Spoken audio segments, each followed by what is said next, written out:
Lord Jesus have mercy. Alex Pereira.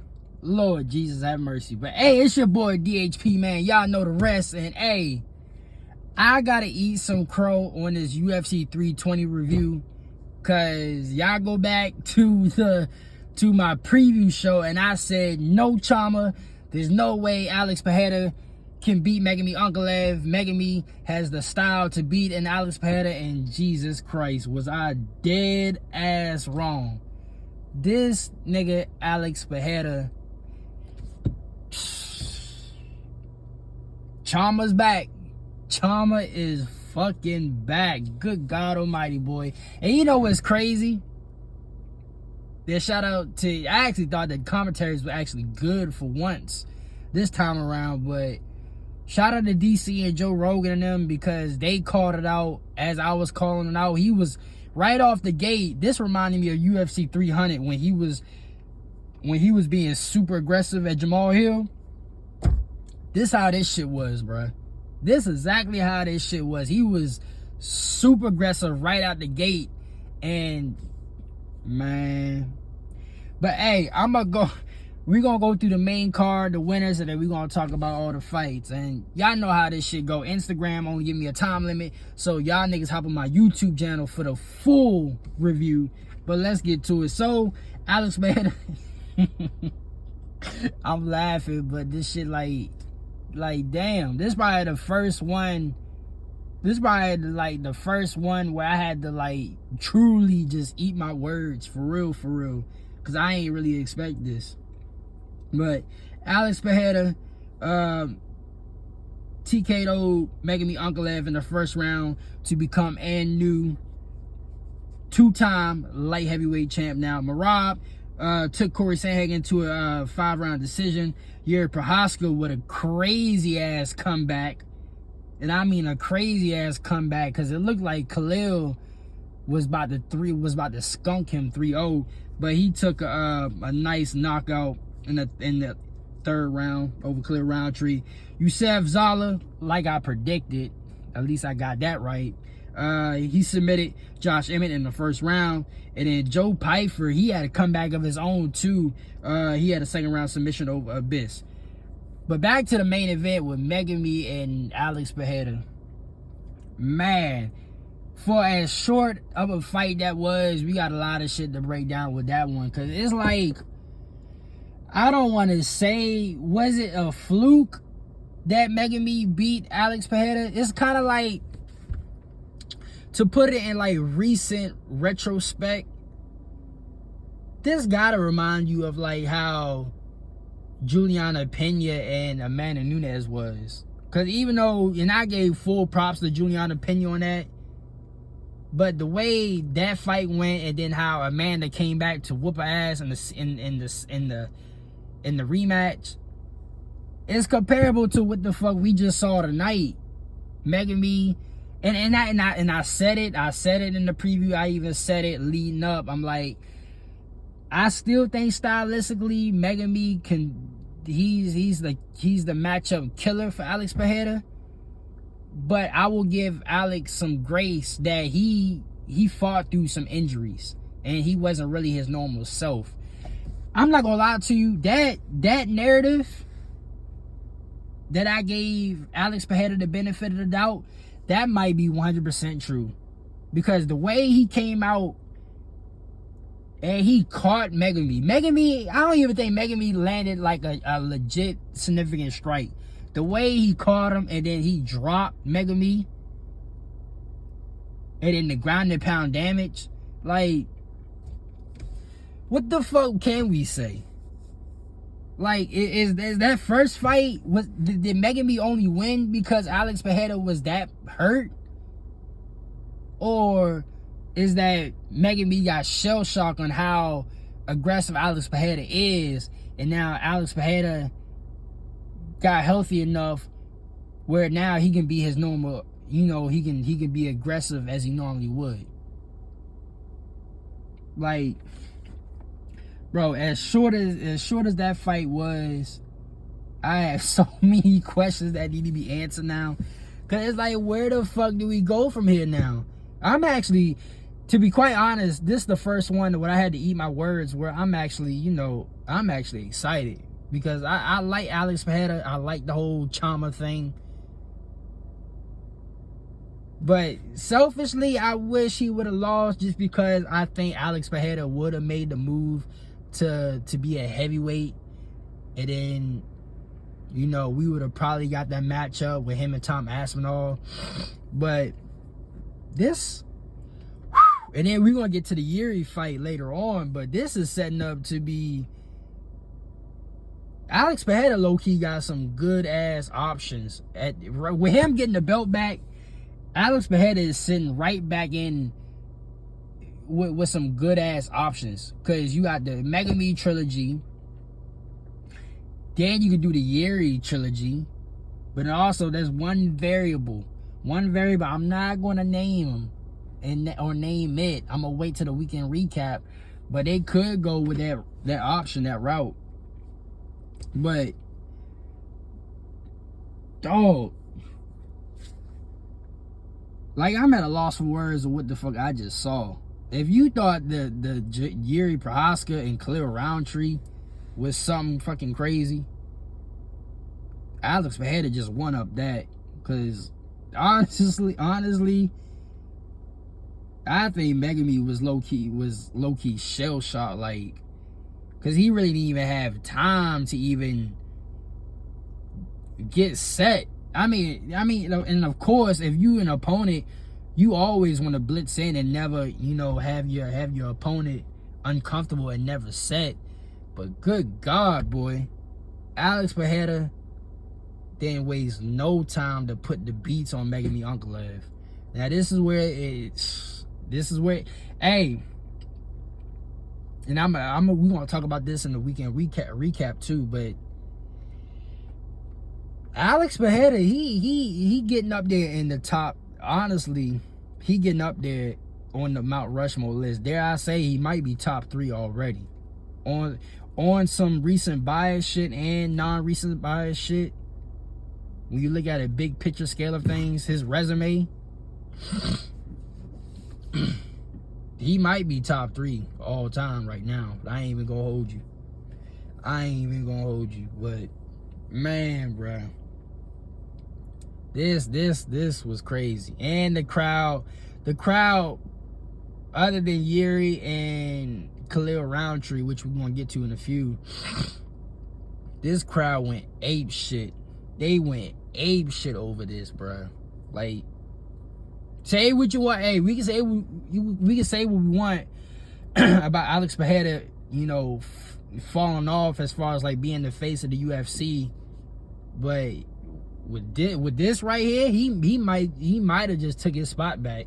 As a matter of fact, I'm interested to see what the pound for pound ranking is going to look like after this.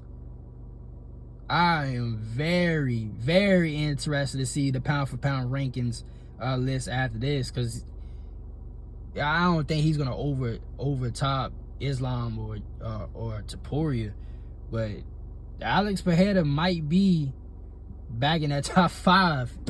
I haven't looked at the pound for pound rankings in a cool minute for real, but he might be back in that top 5 if he ain't already is. And it's funny, I was talking about this with my mans like a couple weeks ago. We was talking about who is the face of the UFC now. And I was like, even though that Alex Pereira lost his belt, I still think he the face of the UFC. Like, if he lost again, then okay, you probably got to say Topuria, because then Topuria is like really the man of the hour. But I still had Pereira as the face of the UFC. But now, what we saw tonight, I still think if he wasn't the face of the UFC because of the loss, well, he just re-entered himself back as the face of the UFC. But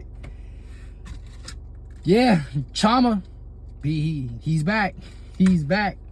But co-main event, Merab and Corey Sandhagen.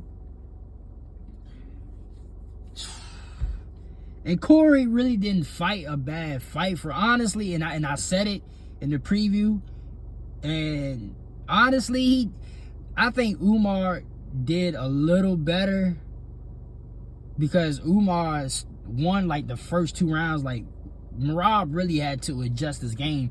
But Corey, I did say that Corey could shock the world and catch Merab off guard. Corey did. Well, he didn't really catch Merab off guard, but he did better than what most expected, to be quite honest. From the comments I've seen, if you wasn't a Corey Sandhagen fan, or you wasn't really objective about it, people thought that Merab was gonna run through Corey Sandhagen because of the Umar fight. Corey really didn't do that bad for real. That first round, he was giving Merab all he wanted on the feet, and that's what I was saying. Like Merab, he don't want to strike with. Like if you trying to prove a point and trying to be like Belal and trying to show you Canelo hands, the shit ain't gonna work out with Corey, because Corey is too damn technical. And he was popping him with the fucking jabs and the leg kicks.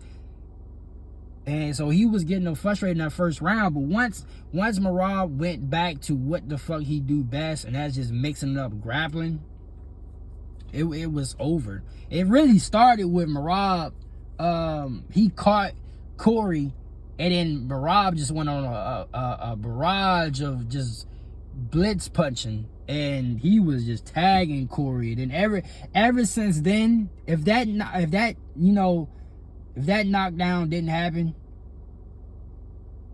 if that knockdown never happened, we would have seen a close fight to the finish. But that knockdown completely changed the complexity of the fight, because then Corey stopped doing what he doing. He stopped being... Corey was still aggressive throughout the fight, but he wasn't as aggressive as he was before he got knocked down. That knockdown in the second round completely changed the whole fight. And Corey still had his bright moments where he was jabbing him, and he had a nice hook and uppercut that tagged Merab. And one thing I did notice, which I criticized Umar for, Corey, like the third round, the fourth round, even the fifth round, Corey had some nice jabs to the body. Corey had some nice jabs to the body. It almost reminded me of how Deontay Wilder, even though he got smoked in the rematch against Tyson Fury, I like how Deontay, at the beginning of the fight, he was jabbing at Tyson Fury's body. The same thing what Corey was doing. Corey, he was jabbing, hooking to the body. I like that.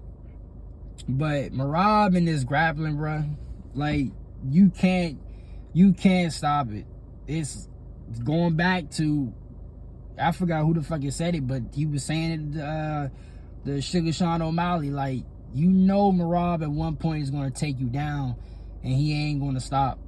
So you just gotta be you and just let your hands go. And I did feel like at one point Corey had a couple spurts in this fight where he was chaining his combinations together, but that knockdown and then the relentless pressure, grappling pressure that Merab presented, it just stopped Corey's whole offense for real. And Merab, due to this fight, I think Merab had like over 20 takedowns in this fight, bro. Like, as of right now, because of this fight, Merab has the most takedowns in UFC history. And that is insane for me to hear and look at, because we look at all the niggas throughout UFC history who were ground and pound artists.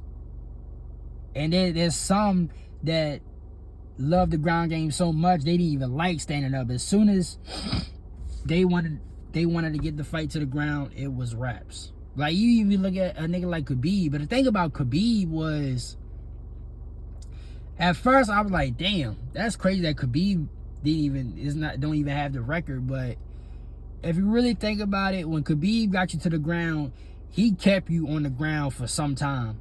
So Khabib really don't got that many takedowns like you would think he have.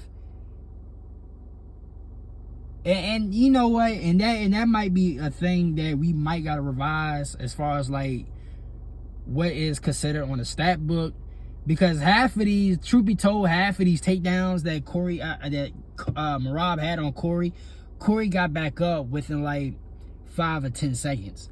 So it wasn't really like a takedown where Merab held him down and did some ground and pound damage and shit like that. It was like a trip, a slam, or just like a pulling guard takedown. In like 5 or 10 seconds, Corey got back up. But because I guess if you down by like more than 5 seconds, I guess that's considered a takedown, I guess. But compared to how others was taking people down, like going back to Khabib, like when Khabib took your ass down, you was not getting back up until the round was over. When that bell dings and it's time for you to go back to your corner, that was the only time you was getting up. So it is crazy to think that Merab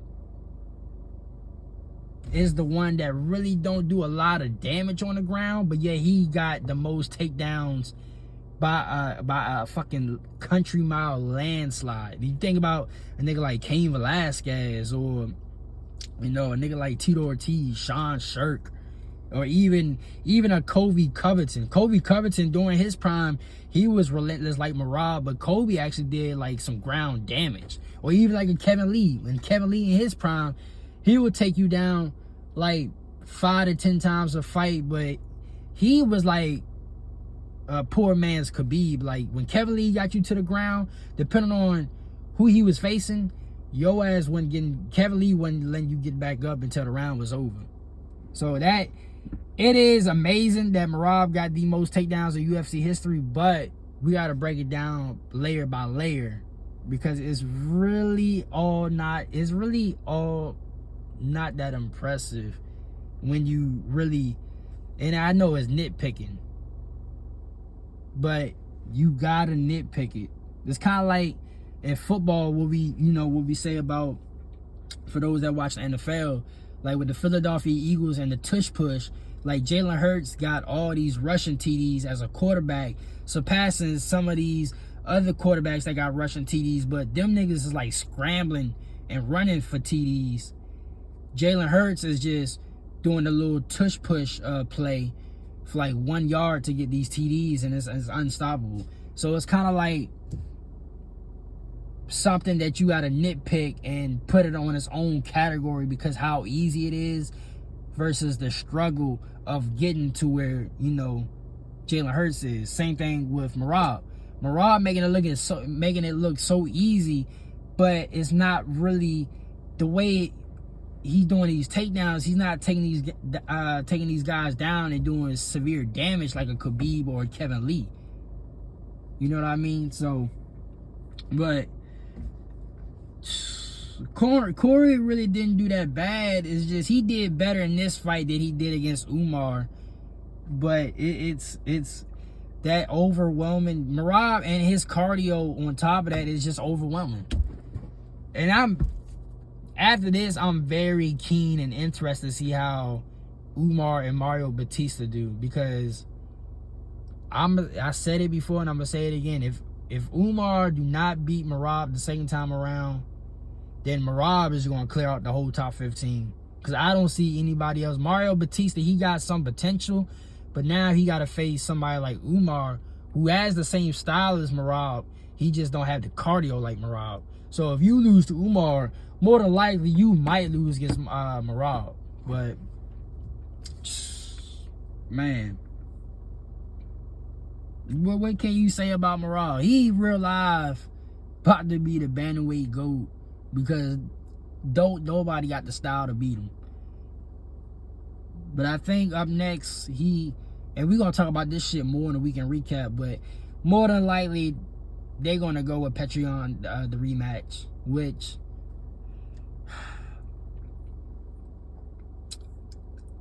Patreon,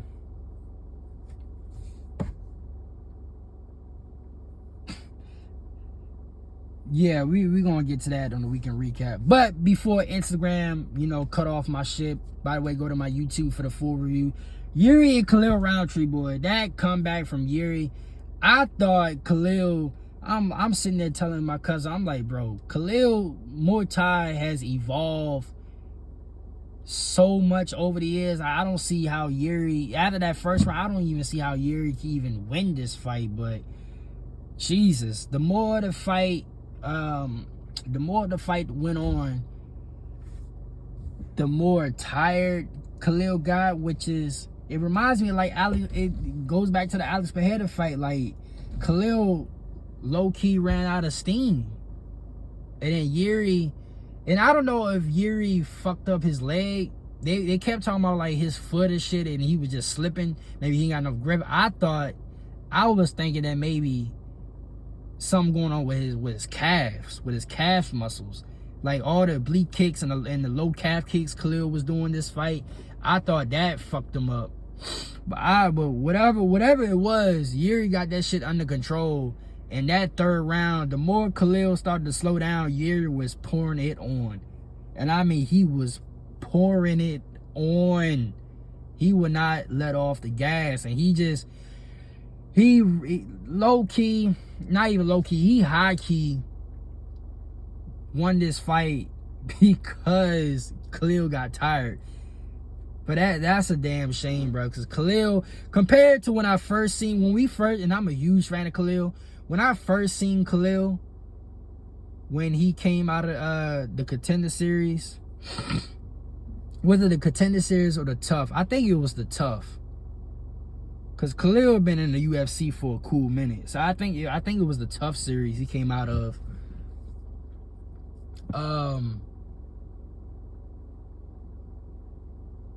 When I seen Khalil, I'm like, bro, he got like the physical attributes. Now he's got to get the technique and skill attributes together.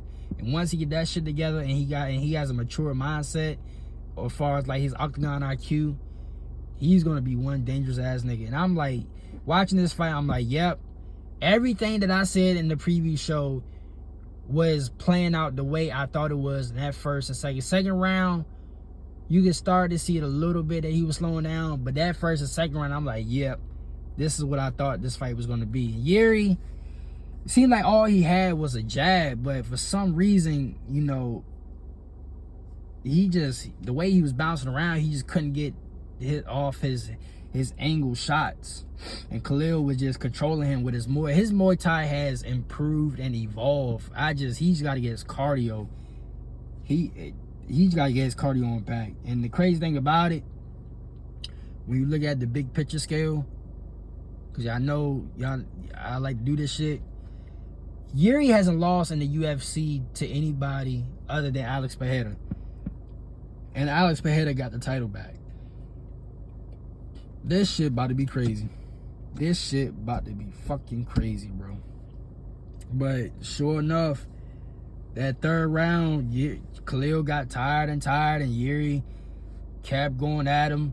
Headshots, body shots, even in the clinch, dirty boxing, the elbows. What finished it off was when they clinched up again, Khalil gave him a good elbow in the clinch, but then off the break, Jiri gave him an elbow back, and that even put Khalil deeper in the hole because he was just stunned. But I'm gonna have to go ahead and salute. I'm gonna go ahead and salute and, you know, give a standing ovation for Khalil Roundtree, because he had the fight won. He just got tired, but he fought the same way how he went out against Alex Pereira. He went out the same way against Jiri Prochazka. He went out on his shield. He went out on. I'll tell you what, man.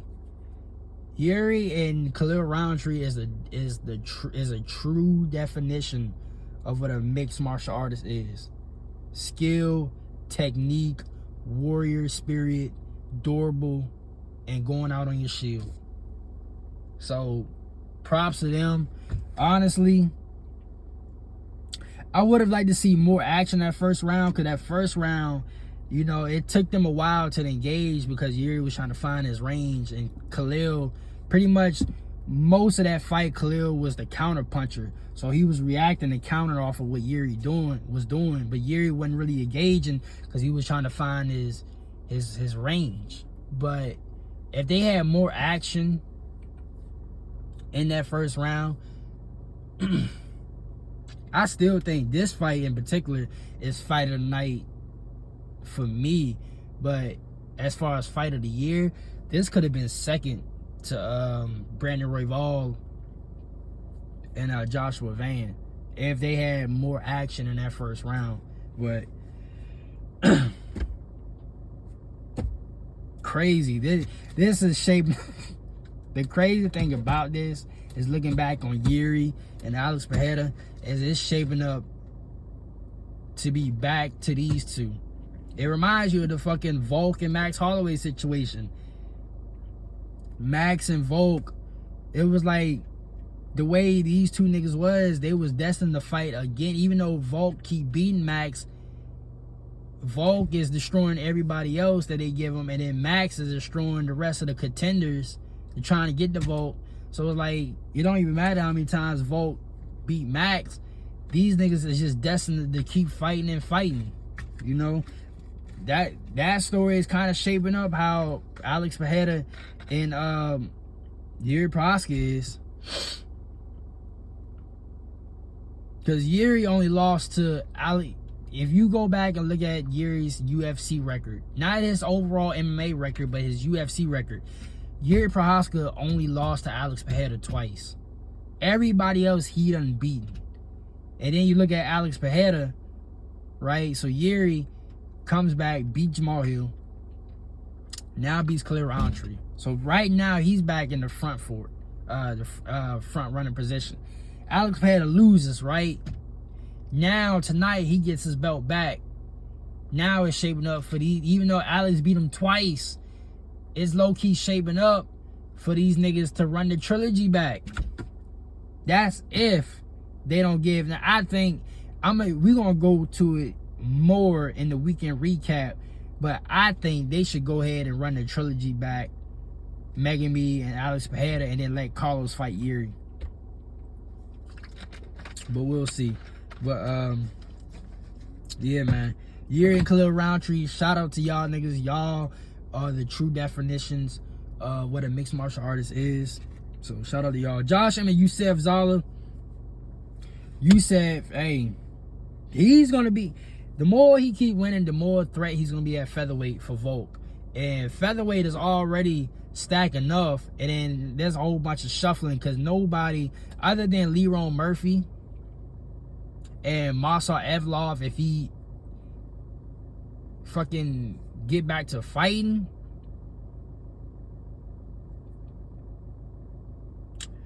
you saw, the featherweight division is like there's nobody that can get on like a 3 or 4 fight winning streak. So if he keeps streaking, and he caught Josh Emmett in a nice ass submission. I think it was like a my shit was like in and out, but from what I saw, it looked like a triangle, but I think it might have been an arm bar. I'm not particularly sure, but I saw like the tail end of it when I got my stream back together. But the more he keeps winning, he's gonna shoot himself right up to like the top 5, top 6, top 7 rankings. And Joe Pyfer and Abyss, that was a good comeback for Joe Pyfer too, because Abyss, that first round, it was looking mighty good for Abyss, and then Joe Pyfer turning around in that second round and got the arm triangle off. And Joe Pyfer, he keeps on winning, keeps on improving. He's going to be a fucking huge threat for middleweight. Like, on the path that he's on, and he keeps improving, you know, his craft, and the more durable he get and the more experience he get, give it another 2 to 3 years, Joe Pyfer might be either champion of middleweight or consistent top 3, top 4 contender middleweight. But 320 was a success. 320 was an overall success. Top to bottom, success. Nice ass. And shout out to PFL. I got it, even though this is a UFC review. Shout out to PFL because they set the tone for October. I said it in the preview. PFL started off October with a nice ass pay-per-view card. Now UFC is about to finish it off with a bang, and that's exactly what they did with 320. 320 was a success. We saw the return of Chama. Merab doing what the fuck he doing. I know niggas gonna complain about Merab wrestling too much and not doing damage. It is what it is. This is mixed martial arts. Corey Sandhagen had a chance to stop it, which he somewhat did. I give Corey some credit. He somewhat did. It's just Merab is just too damn relentless. And then we saw the fantastic battle and war with Jiri and Khalil. Yusef Zala got put on the map, and Joe Pyfer keep putting his name in the hat. UFC 320 was a huge success, especially with Alex Pereira getting the title back. But yeah, man, that boy Chama, he really back. He is really back. But hey, man, this is all I got for my UFC 320 review. It was a nice one. So yeah, man, until my next video on the weekend recap, holla at y'all niggas later, man.